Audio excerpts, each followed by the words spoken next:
Yamunatira Manachare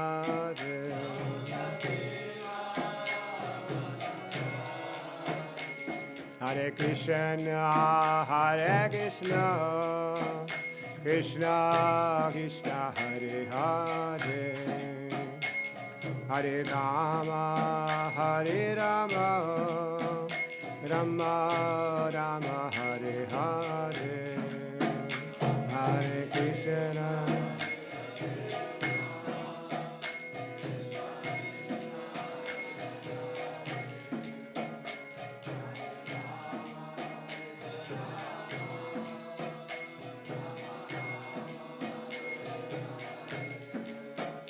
Hare Krishna, Hare Krishna, Krishna Krishna, Hare Hare, Hare Rama, Hare Rama, Rama Rama, Hare Hare.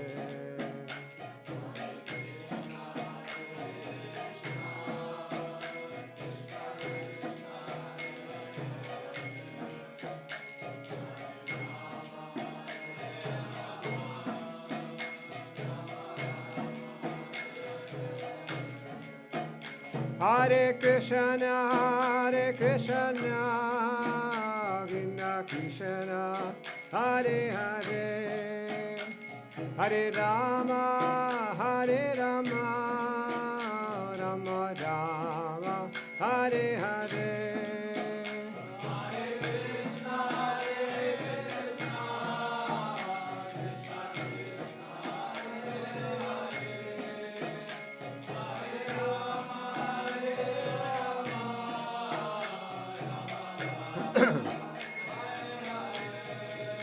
Hare Krishna, Hare Krishna, Krishna Krishna, Hare Hare, Hare Rama, Hare Rama, Rama Rama, Hare Hare.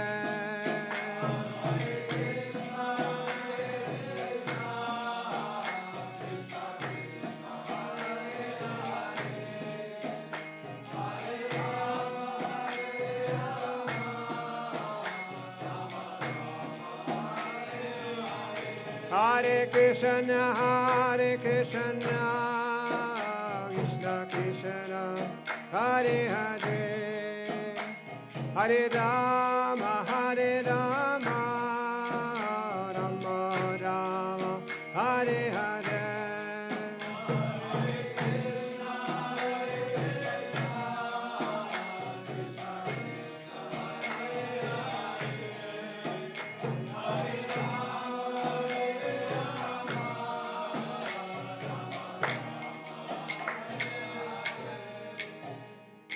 Jayam Vishwapat Paramahamsa Divine Grace Sri Bhakti Vedanta Sai Maharaj Prabhupada Ananda Guri Vaishnava Vrinda Ki Jai Namah Saraswati Thakur Ki Jai Prem Sadasi Krishna Chaitanya Prabhu Nityananda Shri Advaita Gadadha Srivasa Gaura Bhakta Vrinda Ki Shri Shri Radha Krishna Gopa Gopinath Shyamakunda Radha Kundi Givran Ki Jai Vrindavan Dham Ki Jai Navritam Ki Jai Gangamai Ki Jai Yamunamai Ki Jai Tulasi Devi Ki Jai Bhakti Devi Ki Jai Samaveda Bhaktivinoda Ki Jai Gaura Pramanandi. All glories to the assembly devotees. All glories to the assembly devotees. All glories to the assembly devotees. All glories to Sri Sri Gauranga. All glories to Srila Prabhupada.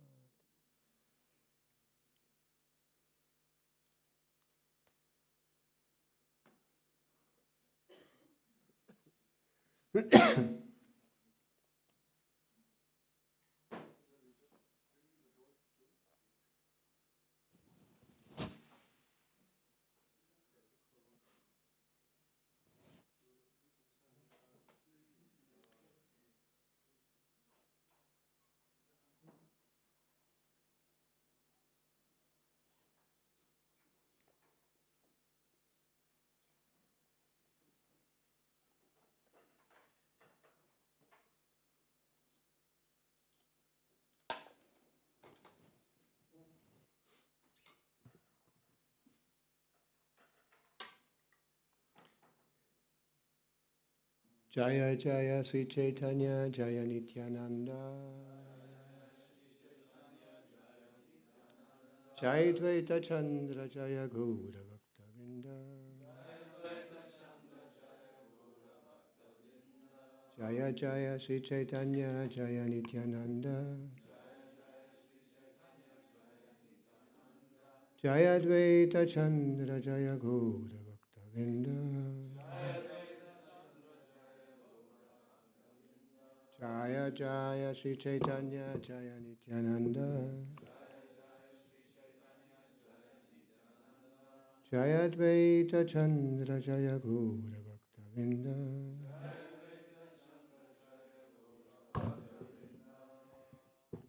So we will continue with the Caitanya-caritāmṛta, but I have decided, bitte? Ach so, das musst du ansagen.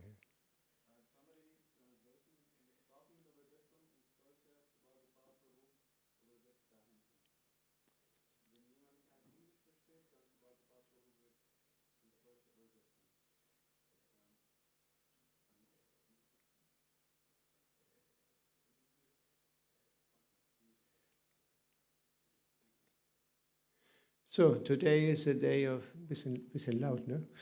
Ich denke schon, oder? So heute ist, today is the Gundica Marjana day, very special day in the past, or days and really, in Lord Chaitanya. And this Gundica, the Gundica temple. Actually, Gundica is also the name of Indra Dyumna Maharaj's wife. Anyway, so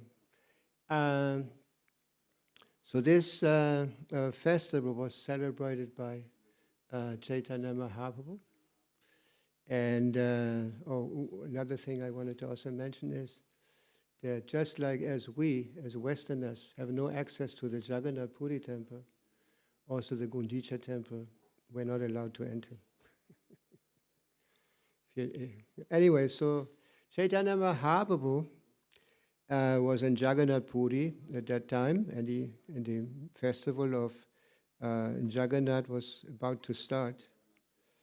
And it's a custom that before the Jagannath festival, the Jagannath deities are carried to Gundica, to the Gundica temple, which is actually a small temple. And it's even mentioned that he becomes sick. They become sick, so they are kind of taken a leave of absence for some time. And then they are bathed. And Chaitanya Mahaprabhu celebrated this ceremony by taking hundreds of devotees with him to clean the temple, for Jagannath. And so anyway, we just read from the Caitanya-caritāmṛta about this event. The beginning verse here is Pratame Kashimeshra Prabhu Bolaila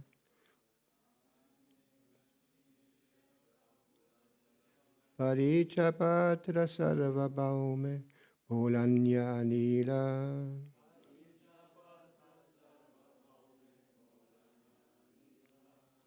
Pratame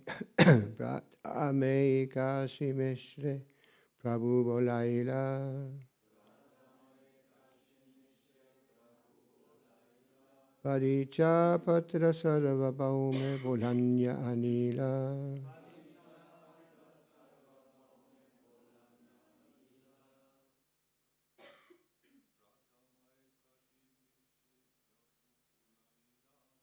Pratame Kashimeshra Prabhu Bolaila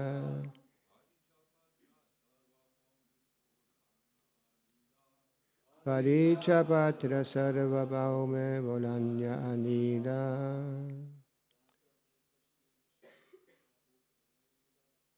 Pratame Kashimeshra Prabhu Bolaila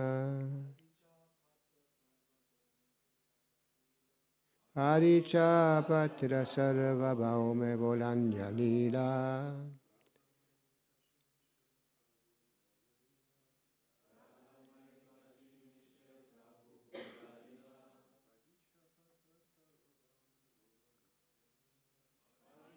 Patra sarva bhaume bolanya anila. Ladies.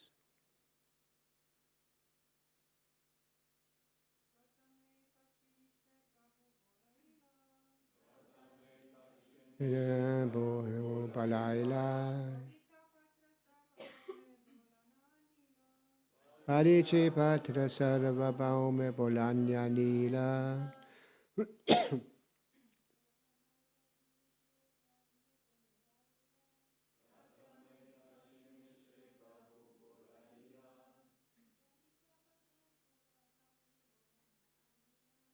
Parichapatra sarva bhaume bolanya nila. Pratimai. In the beginning, Kashi Mishra, Prabhu, Sri Chaitanya Mahaprabhu, Bolaila, called for Parichapatra, the superintendent of the temple, Sarvabhauma Bhattacharya, Bolanya, calling Anila, brought. Translation of the verse. Sri Chaitanya Mahaprabhu first of all called for Kashi Mishra, then for the superintendent of the temple, then for Sarvabhauma Bhattacharya. So there's no purport. We continue. And in order to not be uninterrupted by the Bengali verses, we just continue reading the verses, the translation. When these three people came before the Lord, he begged them for permission to wash the temple known as Gundica. This small purport. The Gundica temple is situated 2 miles northeast of Jagannath temple. At the time of Ratha Yatra festival, Lord Jagannath goes to the Gundica temple from his original temple and stays there for 1 week. After 1 week, he returns to his original temple. It is understood by the heresy that the wife of Indradyumna, the king who established the Jagannath temple, was known as Gundica. There is also mention of the name of the Gundica temple in authoritative scriptures. The area of Gundica temple is estimated to be 288 cubits by 215 cubits. A cubit is about 1.5 feet. The main temple inside is about 36 cubits and 30 cubits, and the Kirtan hall is 32 cubits by 30 cubits.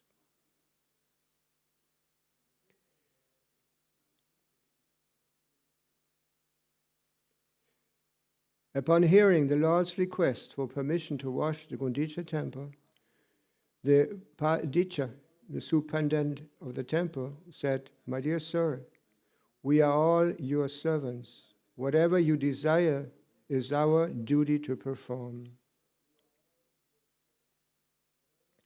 The king gave a special order for me to do without delay whatever your lordship orders. My dear Lord, washing the temple is not service befitting you. Nonetheless, if you wish to do so, it is to be accepted as one of your pastimes. To wash the temple, you need many water pots and brooms. Therefore, order me. I can immediately bring all these things to you. As soon as the superintendent understood the desire of the Lord, he immediately delivered 100 new water pots and 100 brooms for sweeping the temple. The next day, early in the morning, the Lord took his personal associates with him and with his own hand smeared sandalwood pulp on their bodies. He then gave each devotee a broom with his own hand, and taking all of them personally with him, the Lord went to Gundica. In this way, the Lord and his associates went to clean the Gundica temple. At first, they cleansed the temple with the brooms. The Lord cleansed everything inside the temple very nicely, including the ceiling. He then took up the sitting place, Singhasana, cleansed it, and again put it in its original position. Thus the Lord and his companions cleansed and swept all the temple buildings, big and small, and finally cleansed the area between the temple and the kirtan hall. Indeed, hundreds of devotees were engaged in cleaning all around the temple, and Sri Chaitanya Mahaprabhu was personally carrying out the operation just to instruct others. Sri Chaitanya Mahaprabhu washed and cleansed the temple in great jubilation, chanting the holy name of Lord Krishna all the time. Similarly, all the devotees was also chanting and at the same time performing their respective duties. The entire beautiful body of the Lord was covered with dust and dirt. In this way, it became transcendently beautiful. At times, when cleansing the temple, the Lord shed tears, and in some places he even cleansed with his own tears. After this, the place where the deity's food was kept, Bhoga Mandira, was cleansed. Then the yard was cleansed, and then all the residential quarters, one after the other. After Sri Chaitanya Mahaprabhu collected all the straw, dust, and grains of sand in one place, he gathered it all in his cloth and threw it outside. Following the example of Sri Chaitanya Mahaprabhu, all the devotees in great jubilation began to gather straws and dust with their own cloth and throw them outside the temple. The Lord then told the devotees, "I can tell how much you have labored and how well you have cleansed the temple simply by seeing all the straw and dust you have collected outside."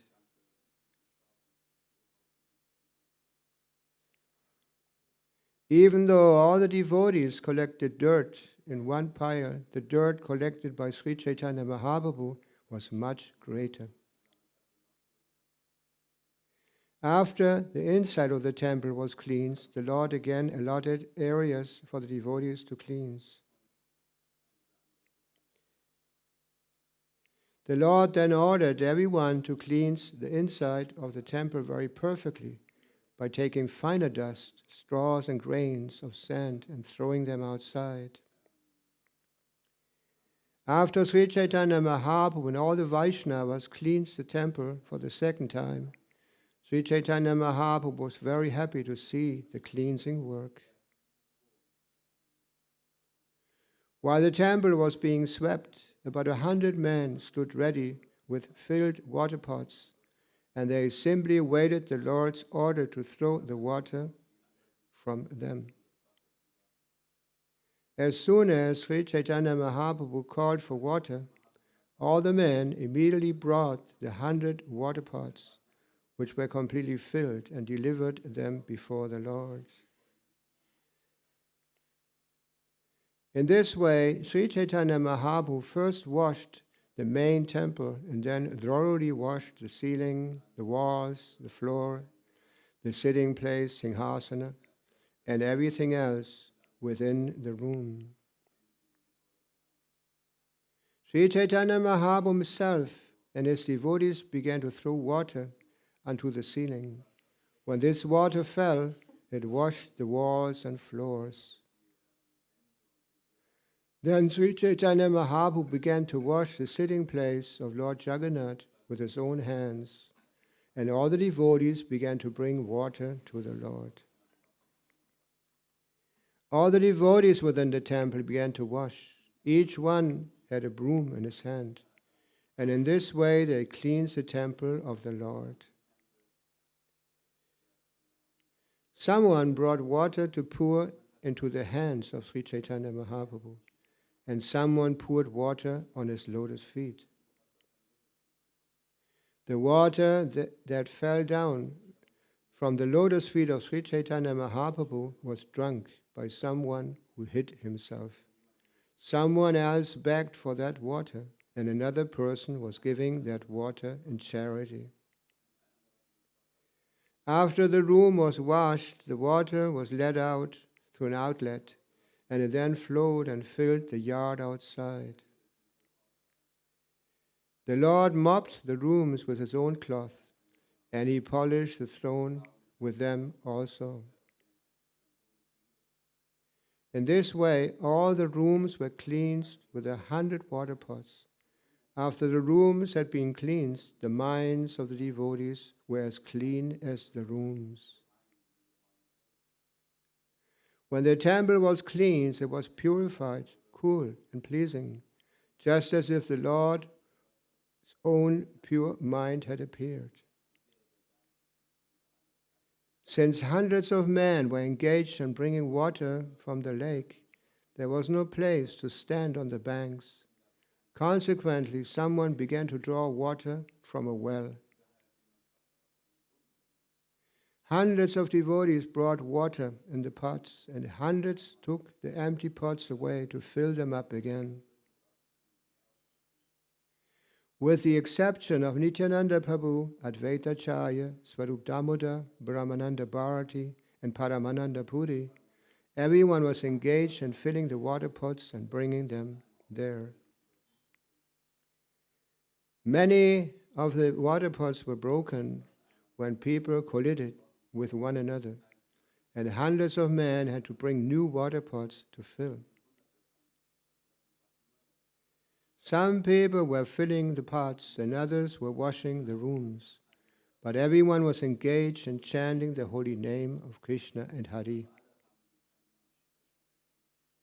One person begged for a water pot by chanting the holy names, Krishna, Krishna, and another delivered a pot while chanting Krishna, Krishna. Whenever anyone had to speak, he did so by uttering the holy name of Krishna. Consequently, the holy name of Krishna became an indication for everyone who wanted something. As Sri Chaitanya Mahaprabhu was vibrating the holy name of Krishna in ecstatic love, he himself was performing the work of hundreds of men. It appeared as though Sri Chaitanya Mahaprabhu was cleansing and washing with 100 hands. He approached every devotee just to teach him how to work. When he saw someone doing nicely, the Lord praised him. But if he saw that someone was not working to his satisfaction, he immediately chastised that person, not bearing him any grudge. The Lord would say, "You have done well. Please teach this to others, so that they may act in the same way." As soon as they heard Sri Chaitanya Mahaprabhu say this, everyone became ashamed. Thus the devotees began to work with great attention. They washed the Jago-Mohan area, and then the place where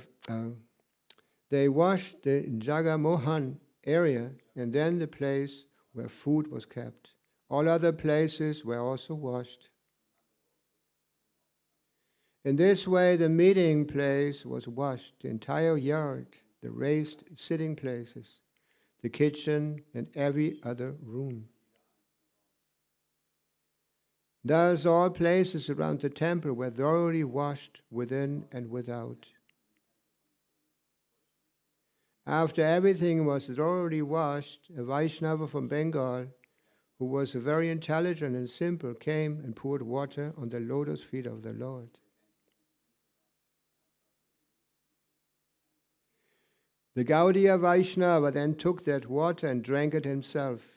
Seeing that, Sri Chaitanya Mahaprabhu felt a little unhappy and was also outwardly angry. Although the Lord was certainly satisfied with him, he became angry externally in order to establish the etiquette of religious principles. The Lord then called for Swarup Damodar and told him, "Just see the behavior of your Bengali Vaishnava. This person from Bengal has washed my feet within the temple of the personality of Godhead. Not only that, but he has drunk the water himself. I now do not know what my destination is because of this offense. Indeed, your Bengali Vaishnava has greatly implicated me." As is the purport of Srila Prabhupada.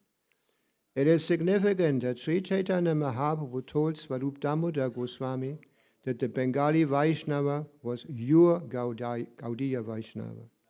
This means that all Gaudiya Vaishnavas who are followers of Chaitanya, of the Caitanya cult, are subordinate to Swarup Damodar Goswami. The Parampara system is very strictly observed by Gaudiya Vaishnavas. Sri Chaitanya Mahaprabhu's personal secretary was Swarup Damodar Goswami. The next group of devotees was the 6 Goswamis. Then Kaviraj Goswami. It is necessary to observe the Parampara system of the Chaitanya cult. There are many offenses one can commit while serving the Lord, and these are described in the Bhakti Rasamrita Sindhu, Hari Bhakti Vilas, and other books. According to the rules and regulations, no one should accept obeisances in the temple of the Lord before the deity. Nor is it proper for the devotee to offer obeisances and touch the feet of the spiritual master before the deity. This is considered an offense. Sri Chaitanya Mahaprabhu himself was personally the Supreme Personality of Godhead. Therefore, it was not actually offensive to wash his lotus feet in the temple.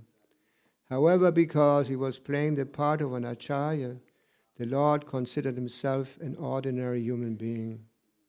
He also wanted to give instructions to ordinary human beings. The point is that even though one plays the part of a spiritual master, one should not accept obeisances or permit a disciple to wash his feet before the deity. This is a matter of etiquette. Very interesting.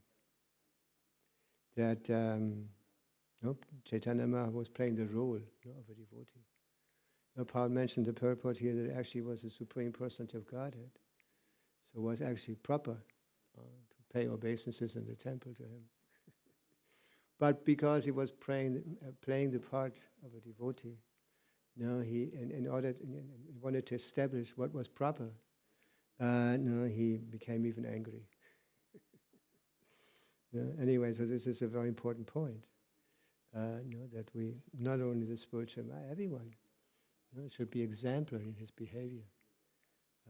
I have mentioned this many times. That when new people come to the temple, naturally they observe the devotees, the way they act, the way they dress, everything. So acharya, we should all be acharyas. We should also teach by our own behavior, especially when there's new people around, new devotees around. And anyway, so any questions regarding this specific point? Otherwise, I will just continue reading. Yeah? Sorry?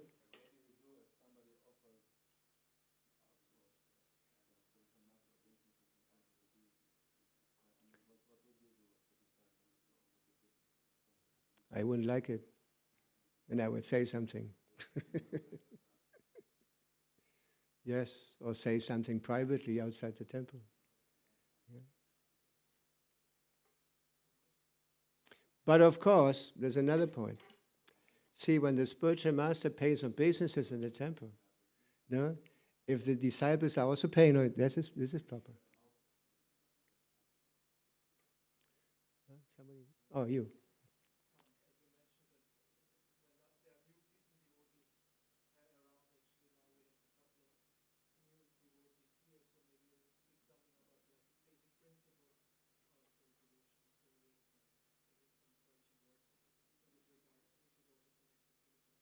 basic principles.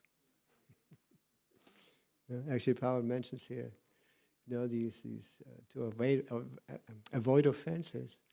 We should read the Nectar of Devotion and what was the other one? I don't know.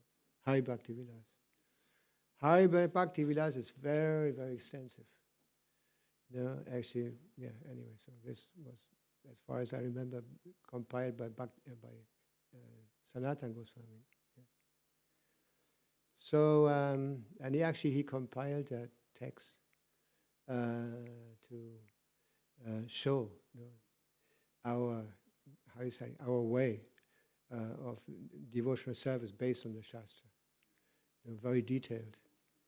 Because at one point they were accusing the followers of Chaitanya Mahaprabhu of not having a proper rule book, in regards to devotional service. So he was instructed to compile the book for that purpose. And Srila Prabhupada very mercifully translated for us the Nectar of Devotion, which is also full of principles. Actually, there are two parts in the Bhakti Rasamrita Sindhu. The first part is the sadhana part, practical devotional service. And the second part is raga nuga.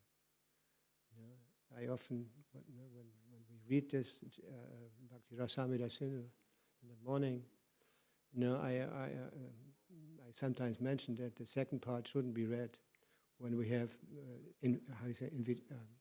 visitors. We have visitors. Because this part can very easily be misunderstood.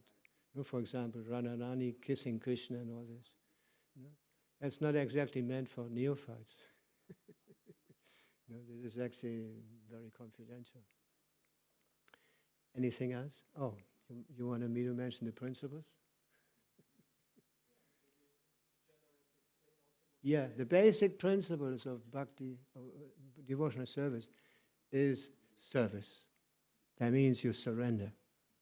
I just heard a class where Prabhupada was speaking about the initiation, and Prabhupada said, initiation means surrender. You accept the fact of surrendering to the lotus feet of the spiritual master. Yeah. And that's why we have, in the first years it was a little different. In the first years of the movement, there were not so many principles and so many.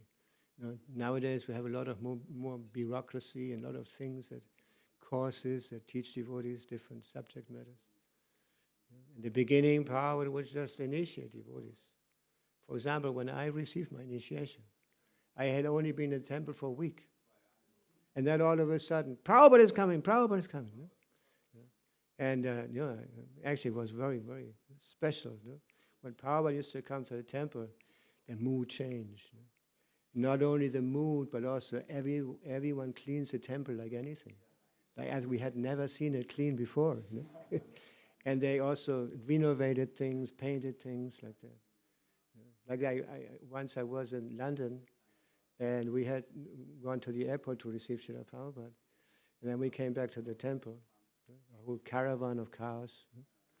And then I was just walking behind Srila Prabhupada, and the burial place, the first temple in London, was actually very small, but had a couple of, Stockwerke, what is that? Stories. But it was very small. Anyway, I was walking behind Srila Prabhupada, and first we entered the hall. There was a little hall, and there were different rooms, and also staircase going up from that hall. And then I was just, like I mentioned, I was just behind Srila Prabhupada. And when we came in that little hall, one devotee just closed the door from outside with a pencil. Pencil. What is a pencil? A brush. Well, a brush in his hand. He had just painted the door,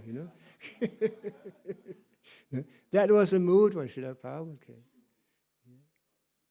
And then also Prabhupada, and after that, I stayed a few days only in the temple practically. And then the devotee asked me to get something for Srila Prabhupada. It was a tape recorder. At that time, tape recorders were not like our iPhones and all this, but they were huge, with huge film rolls like that.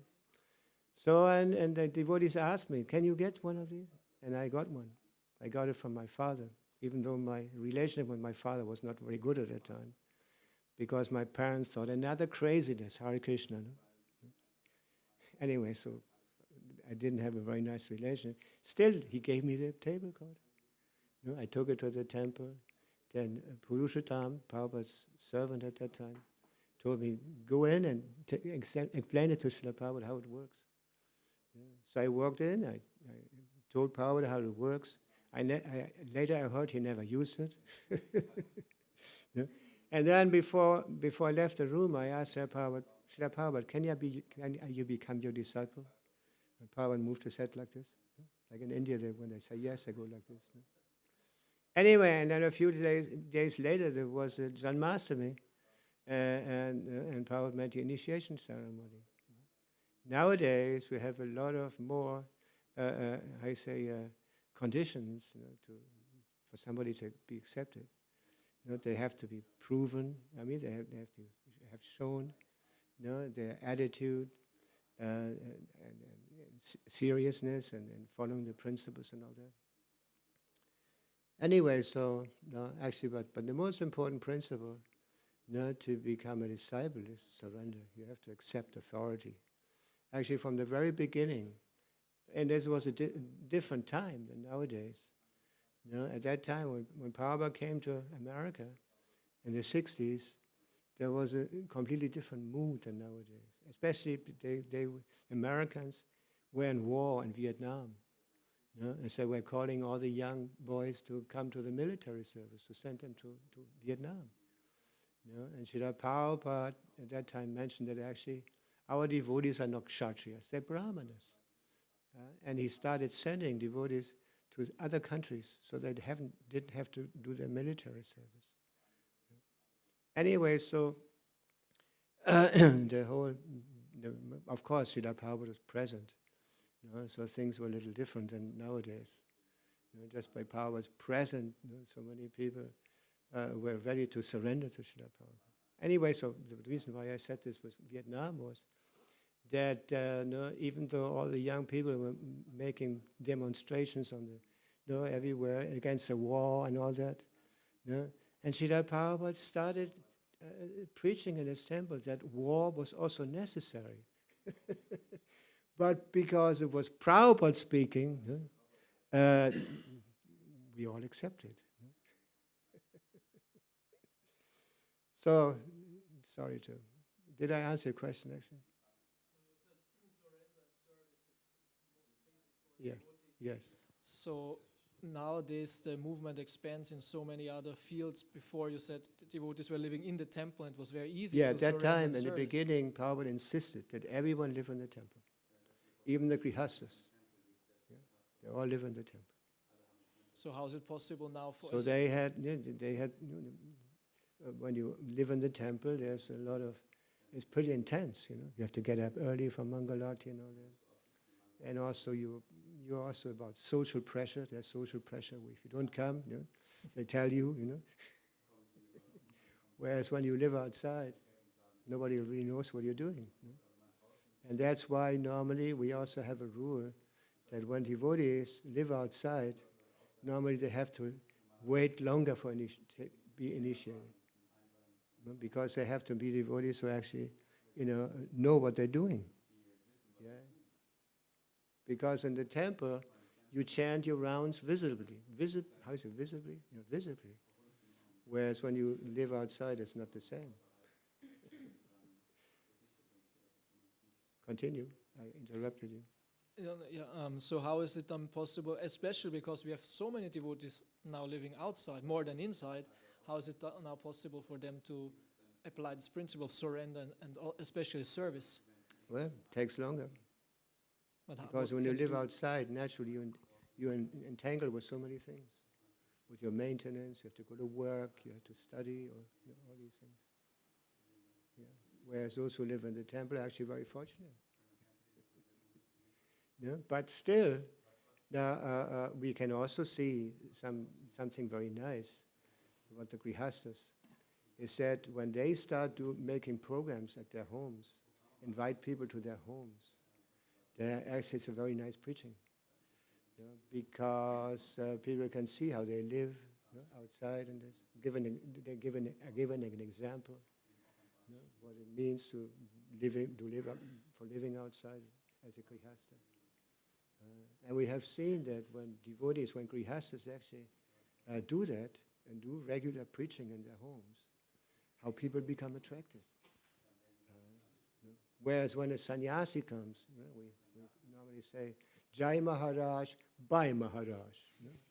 Sannyasis only stay a few days and nobody knows what they're doing in other places. Isn't it? Yeah.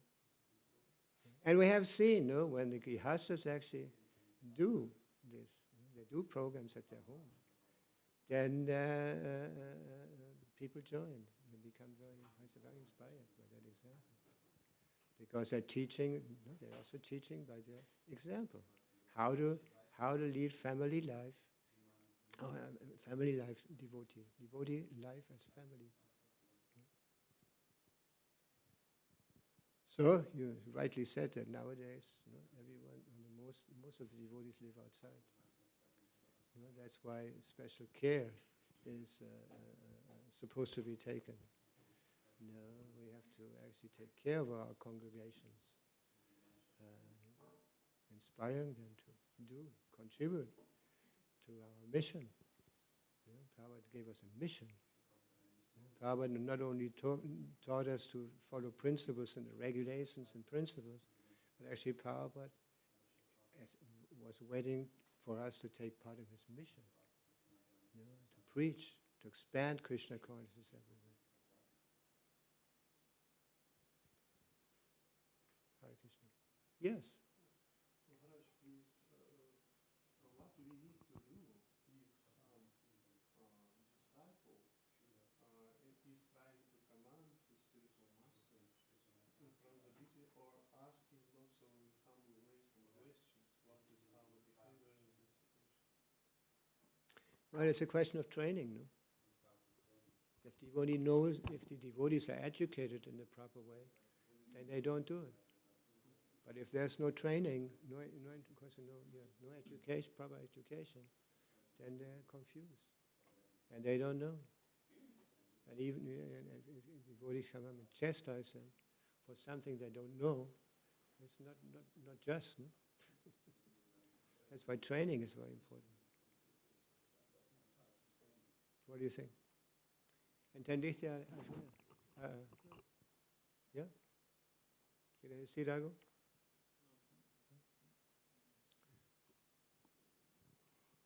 Ja, lese ich weiter. Ein bisschen mehr über Gundica Marjana. ¿Está bien? ¿Es okay?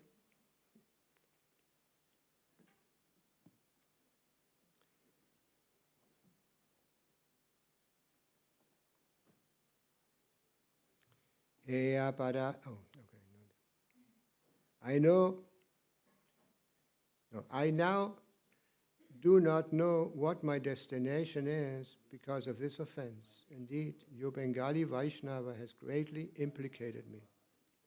And Prabhupada gives a purport to this.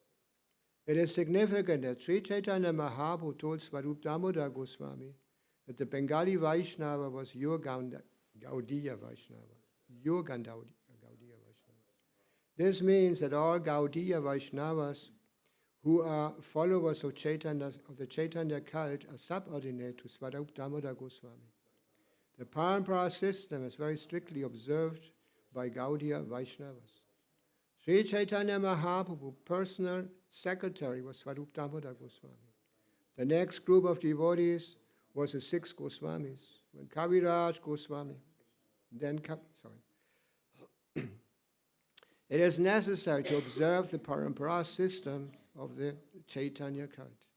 There are many offenses one can commit while serving the Lord, and these are described in the Bhakti Rasamrita Sindhu, Hari Bhakti Vilas, and other books. According to the rules and regulations, no one should accept obeisances in the temple of the Lord before the deity, nor is it proper for devotee to offer obeisances and touch the feet of the spiritual master before the deity. This is considered an offense. Sri Chaitanya Mahaprabhu himself was personally the Supreme Personality of Godhead, Therefore, it was not actually offensive to wash his lotus feet in the temple. However, because he was playing the part of an acharya, the Lord considered himself an ordinary human being. He also wanted to give instructions to ordinary human beings. The point is that even though one plays the part of a spiritual master, he should not accept obeisances or permit a disciple to wash his feet before the deity. This is a matter of etiquette. Sorry for reading it again.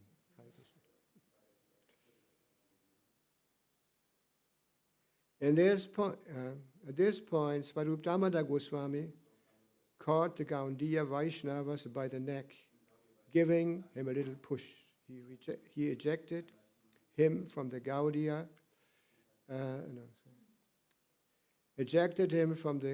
Gundica Puri temple and made him stay outside.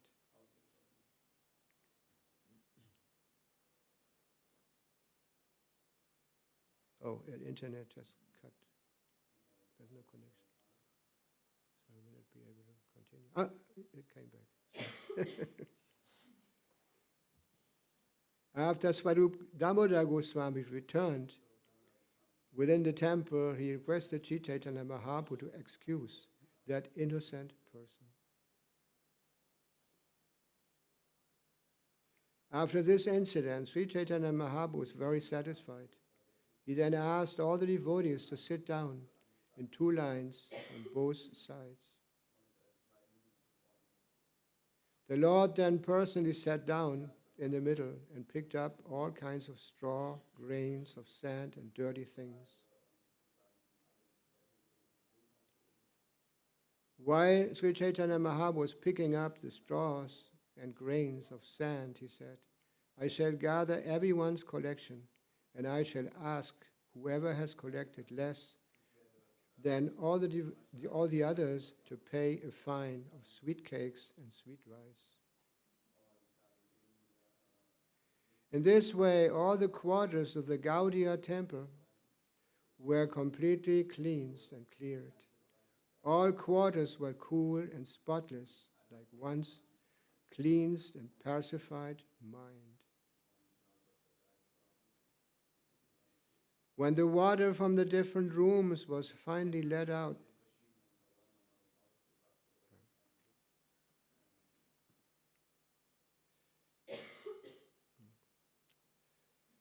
outside the gateway of the temple, all the roads were also cleansed, and no one could tell exactly how this was done. And now comes a little longer purport. In commanding on the cleansing of the Gaudiya temple, Srila Bhakti Siddhanta Saraswati Thakur says that Sri Chaitanya Mahaprabhu, as the world leader, was personally giving instructions on how one should receive Lord Krishna, the Supreme Personage of Godhead, within one's cleansed and pacified heart. If one wants to see Krishna seated in his heart, he must first cleanse the heart, as prescribed by Sri Chaitanya Mahaprabhu in the Shikshastra, Marjana. In this age, everyone's heart is especially unclean, as confirmed in Srimad Bhagavatam, Vidyantastu Habadrani. To wash away all dirty things accumulated within the heart, Sri Chaitanya Mahaprabhu advised everyone to chant the Hare Krishna mantra. The first result will be that the heart is cleansed. Similarly, in Srimad Bhagavatam 1:2-17, Srimad Bhagavatam confirms this statement. Shrinvatam svagata Krishna punya shavana kirtana vidyantastu havadrani vidunoti suritsatam. Sri Krishna, the Personage of Godhead, who is a Paramatma, Supersoul in everyone's heart, and the benefactor of the truthful devotee, cleanses desires for material enjoyment from the heart of the devotee who relishes his messages, which are in themselves virtuous when properly heard and chanted. If a devotee at all wants to cleanse his heart, he must chant and hear the glories of the Lord. Sri Krishna, Srinmatam Swakata Krishna. This is a simple process, Krishna himself will help cleanse the heart because he is already seated there. Krishna wants to continue living within the heart, and the Lord wants to give directions, but one has to keep his heart as clean as Lord Chaitanya Mahaprabhu kept the Gundica temple. The devotee, therefore, has to cleanse his heart just as the Lord cleansed the Gundica temple. In this way, one can be pacified and enriched in devotional service. If the heart is filled with straw, grains and sand, weeds or dust, in other words, anya-bilasita purna, one cannot enthrone the Supreme Personality of Godhead there. The heart must be cleansed of all material motives brought about through fruitive work, speculative knowledge, the mystic yoga system, and so many other forms of so-called meditation. The heart must be cleansed without ulterior motive. As Srila Rupa Goswami says, Anya vilasita sunyam jnana karmadhyanavitam. In other words, there should not be any external motive. One should not attempt material upliftment, understanding the Supreme by speculative knowledge, fruitive activity, severe austerities and penance, and so on. All these activities are against the natural growth of spontaneous love of Godhead. As soon as these are present within the heart should be understood to be unclean, and therefore unfit to serve as Krishna's sitting place. We cannot perceive the Lord's presence in our hearts unless our hearts are cleansed. A material desire is explained as a desire to enjoy the material world to its fullest extent. In modern language, this is called economic development. An inordinate desire for economic development is considered to be like straws and grains of sand within the heart. If one is overly engaged in material activity, the heart will always remain disturbed. As stated by Narottam Das Thakur, Samsara Vishanalhe Divanishi Riya Jvale Judaitena Kaino Upaya. In other words, endeavor for material opulence is against the principle of devotional service.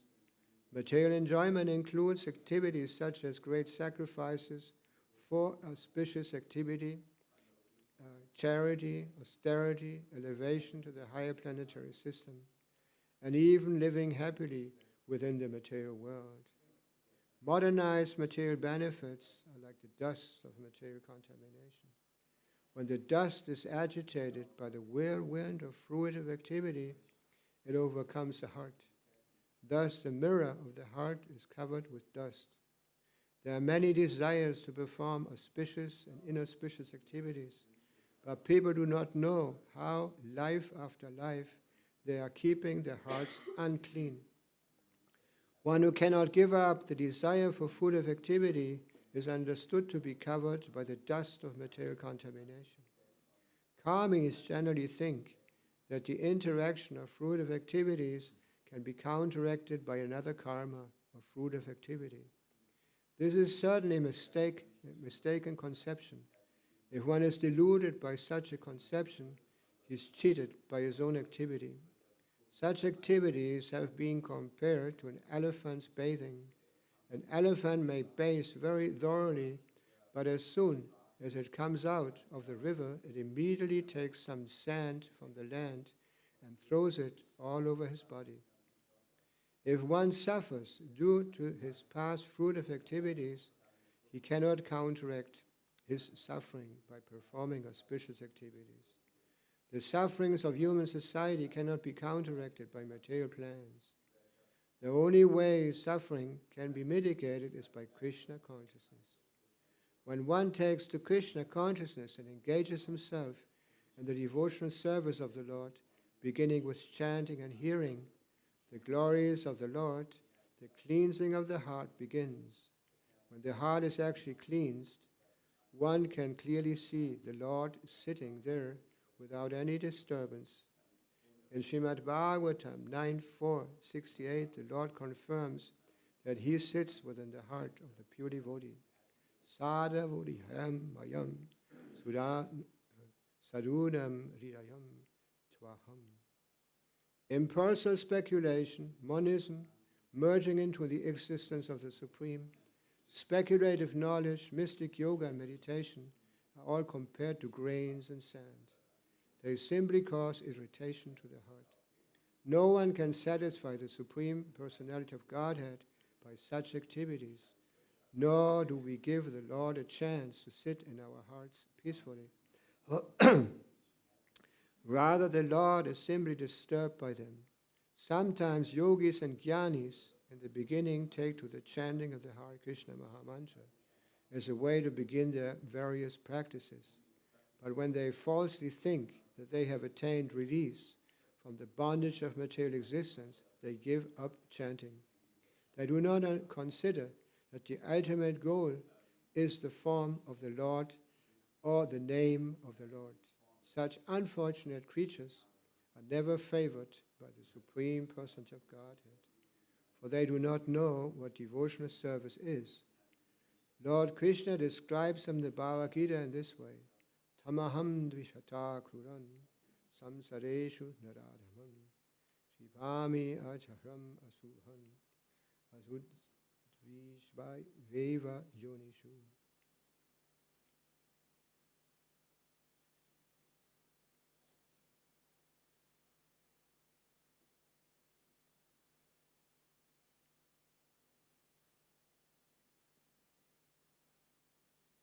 To give us practical instructions, Lord Sri Chaitanya Mahaprabhu cleans the temple twice. His second cleaning was more thoroughly. The idea was to throw away all the stumbling blocks on the path of devotional service.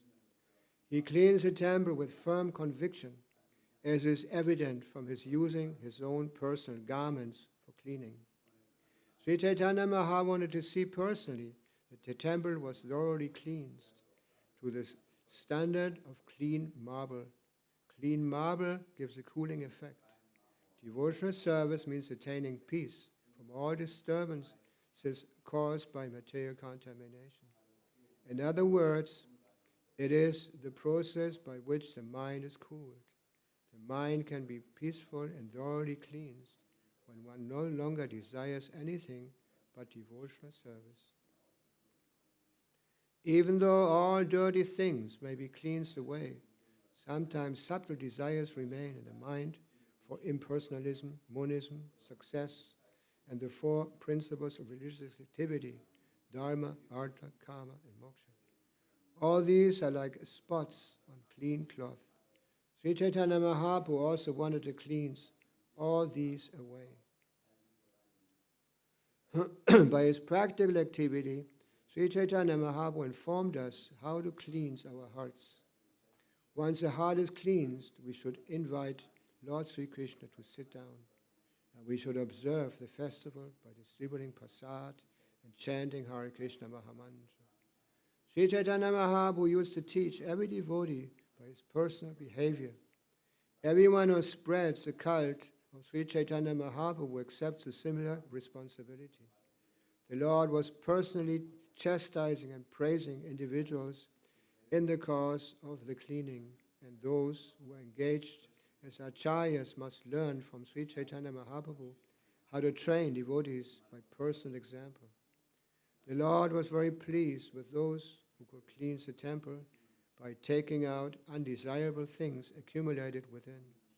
This is called anartha niviti, cleansing the heart of all unwanted things.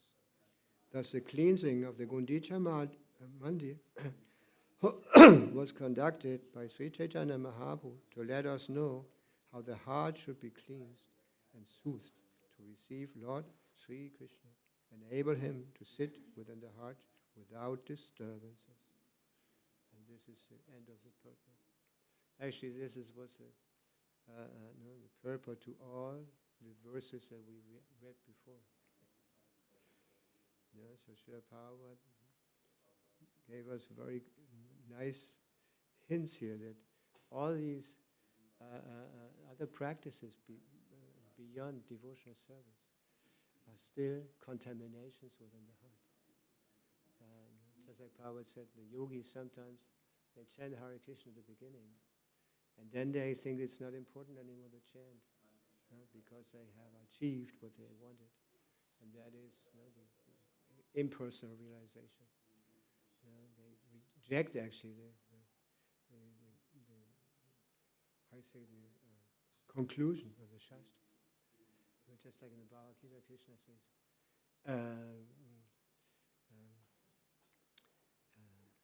the purport, I remember the Sanskrit, the purport of the Vedas is to understand him.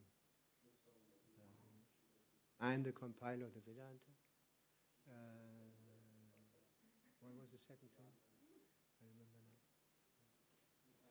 Vedaishavayidahama Vedo. No. Yeah. Huh? Yeah, I'm the knower of the Vedas, I'm the compiler of the Vedas. So we are actually very fortunate.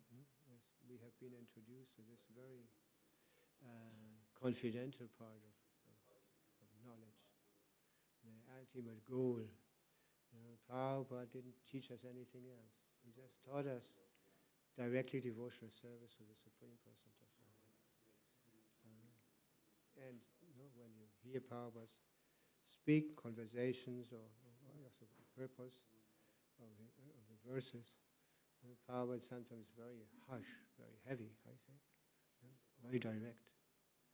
I remember in the latest film that was made about Srila Prabhupada's life, there's a part where Prabhupada is screaming. He is not sitting there and smiles at everybody, but he's actually screaming. Screaming that we are not the body and that we should take advantage of this opportunity of having the human form of life. Anyway, according to time, place, and circumstances, Srila Prabhupada presented these conclusions. Anyway, so we are, like I mentioned, we're actually very fortunate that we have come in touch with this, with the essence of all.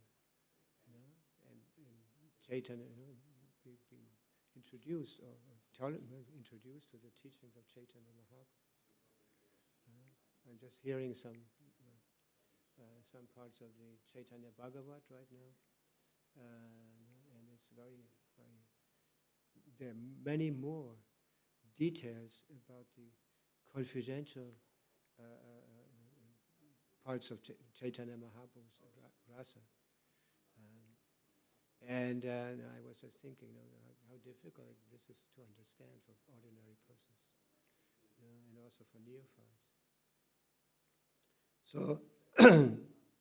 So this Gundica Marjana, like Prabhupada mentioned the purport here, it's actually related directly to our own cleansing process, cleaning the heart. Cleaning the heart. We have accumulated so many reactions to activities, so many lives, unlimited karma we have accumulated. And it's utmost difficult to become cleansed of all these reactions. But by the mercy of Chaitanya Mahaprabhu, we are introduced to this process of chanting the holy names. Sometimes when we used to go to India, we traveled in India, we chanted Hare Krishna. Sometimes people corrected us. They would say that, please, first you chant Hare Rama, then Krishna. And they didn't give that much importance actually to this mantra.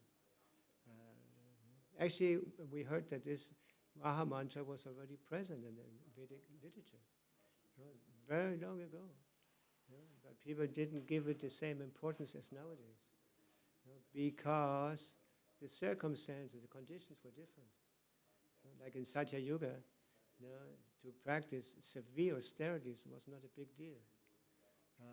They had so much time, and people were more, the whole mode of Satya Yuga was a mode of goodness. So people were decorated, equipped with all good qualities and all that. So they didn't give that much importance to this simple process. But it says in Kali Yuga, we don't have these same conditions. That's why it says Harinama, Harinama, Harinama Kevalam, Kalawa Nasteva, Nasteva Gati Dhamma. Emphasizing. They mentioned 3 times.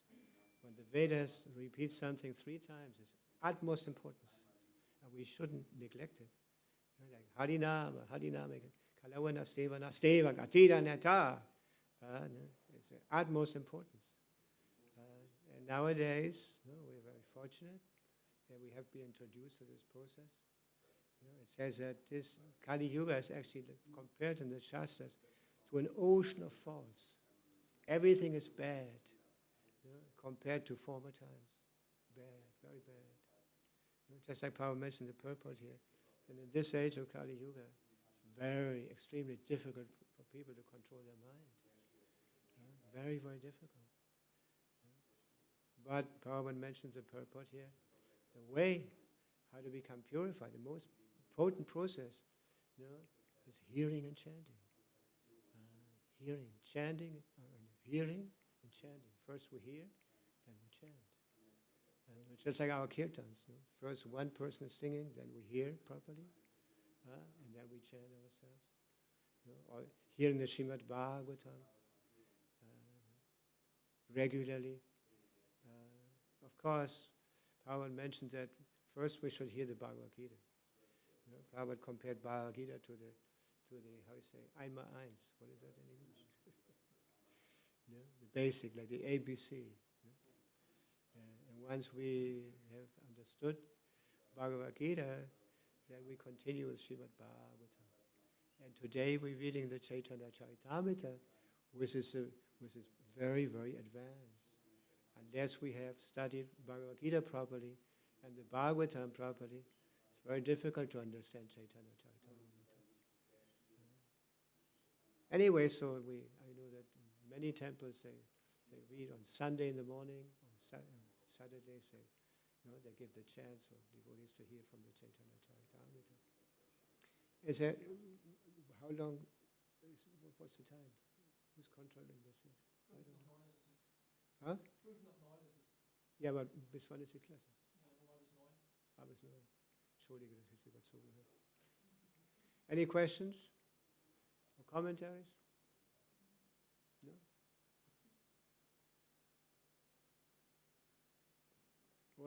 What called your attention of all that you heard now? Could you specialize the question? Yeah, what called your attention of all that you heard? From this lecture? Also, especially from the reading. I heard when you were telling that we should be, that the older devotees, they should be good examples for the younger ones. Like you, no? I'm not good example, but Well, become a good example. I will try more. Yeah, that's actually a very important point. Yeah. When we become devotees, we should give a good example. We should be exemplary. Yeah. Chaitanya Mahaprabhu actually didn't need to follow all this. He was the Supreme Personality of Godhead. But still, in order to teach us, he followed so many, how you say, Vaishnava etiquette, so many principles to teach. Yeah. Even Krishna also. Yeah. I just remember that Krishna, when he dealt with the Pandavas, he treated them in a very special way. He paid obeisances to Yudhishthira because he was senior. Yeah. He had how you say, freundliche, wie sagt man das? A friendly relationship with Arjuna and Bhishma, because they were of the same age. And with Sahadeva and Nakula, they paid obeisances to him. It just comes into my mind. There are many principles that are necessary to know and to apply. Just like it says in the Bhagavatam, also an example given, that we should also learn how to deal with different kind of classes of people. Just like it says when you have the association of a senior, more advanced devotee, you should be very, very respectful. and try to serve that person.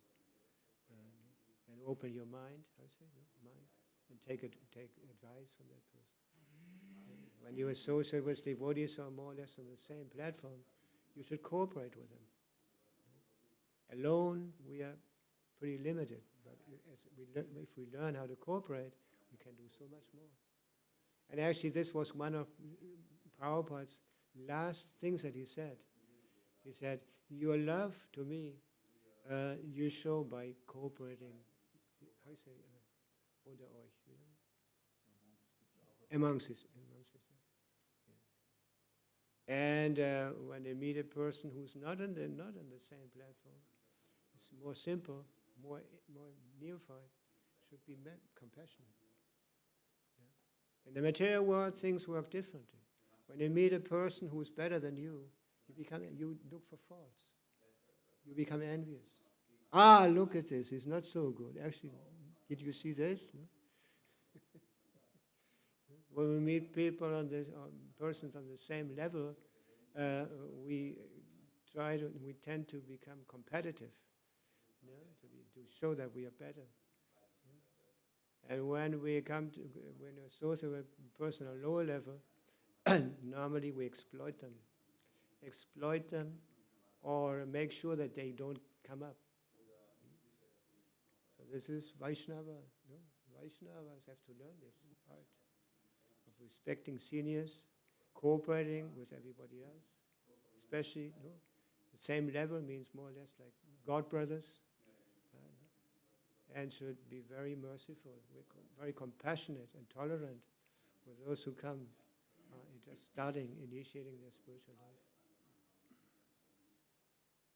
Yeah, in the process of growing up, children, for example, in one point there is a switch where the children sort of taking the lead of the family. You know? Yeah. For example, when I know with my parents, they do what I tell them. Yeah, that's why the Chanakya Pandit mentioned that until the end, the first 5 years, they should be led to do what they want, because they don't have much discrimination, they're not that developed intellectually. Yeah? Yeah, anyway, they do what they want and not be unnecessarily, chastise them. But after that, should be strictly educated until the age of, 15? Something like that. Until the age of 15. Because when they come to the age of 15, naturally they want their own, they become rebellious. And be friendly with them. We have seen also that, I don't know, I'm not so familiar anymore now, but in former times, when the children became rebellious and the parents didn't tolerate it, normally the families broke. They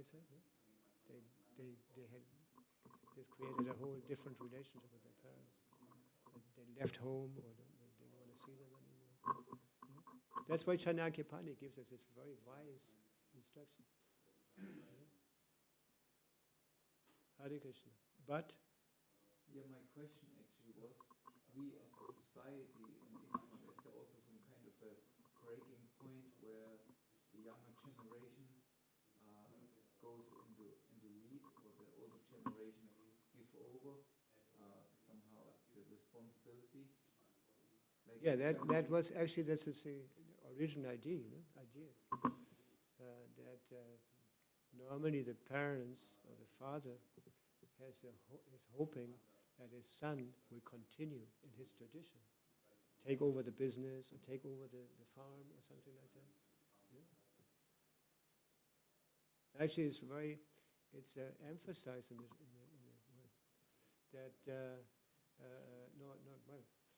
that in former times the parents were very eager to have sons, good sons, because his sons would continue the family traditions, whereas the girls would leave the family and live with their husband's family.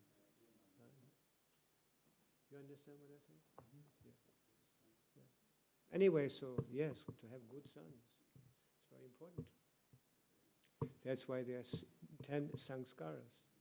Garbhadana sanskara is the first principle. To actually have attract a good soul to your family by practicing Garbhadana sanskara. And normally, what Prabhupada wanted is that our children have a gurukula. They have a school run by devotees.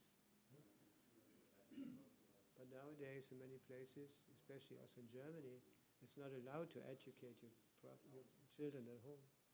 No? And those places where I normally are, this law doesn't exist. And parents have the right to educate their children at home. And once a year they have to pass some exams by the government. Yeah. And this is actually very nice. But I don't know if I answered Well, my question was more in, let's say, as ISKCON, as a family, so is there also a breaking point where the parents say, okay, now we give over the family business to the younger generation? Yeah, it would be wonderful if your son learns from you how to do puja to Nrsimhadev.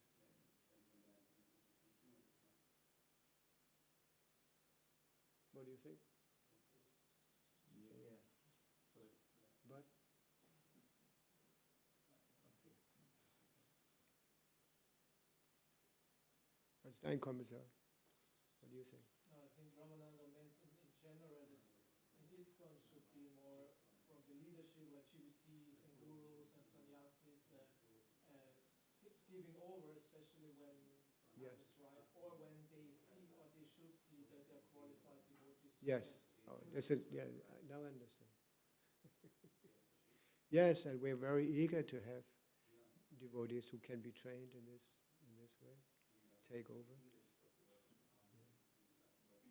There are many places where they don't have this structure or these structures.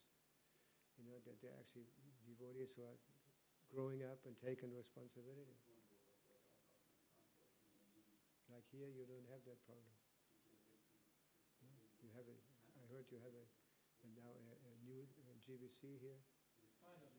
Huh? Finally. Finally. Took some time. Prabhupada actually wanted the GBC to be the ISKCON watchdog, I say, the Wachhund. Yeah? And in the sense that the GBCs continuously travel from temple to temple to see that everything is as Prabhupada designed. Yeah. And now you have a nice, I never met him actually, I just heard from others.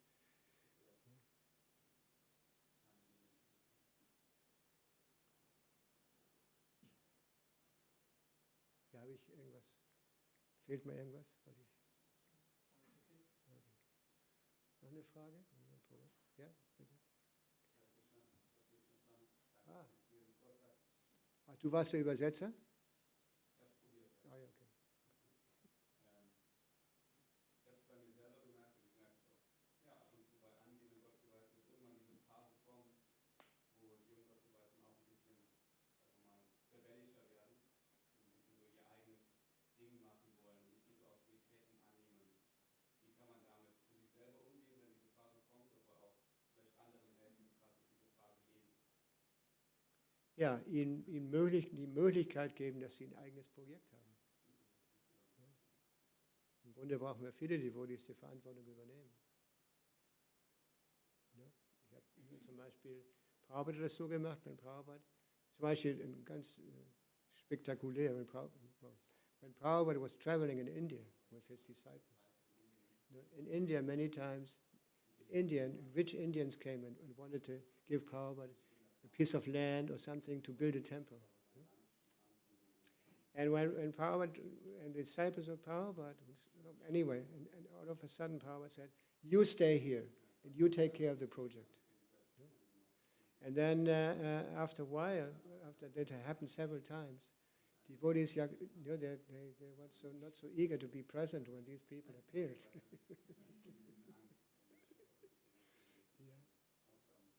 But actually, we're waiting for the young devotees to take on projects, do something, with their own creative, how do you say, their own creative energy.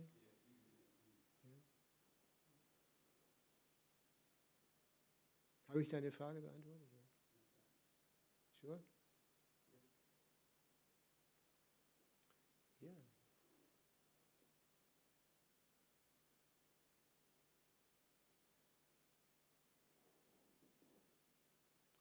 Gut, noch ein Kommentar von irgendjemandem? Doch, sag was.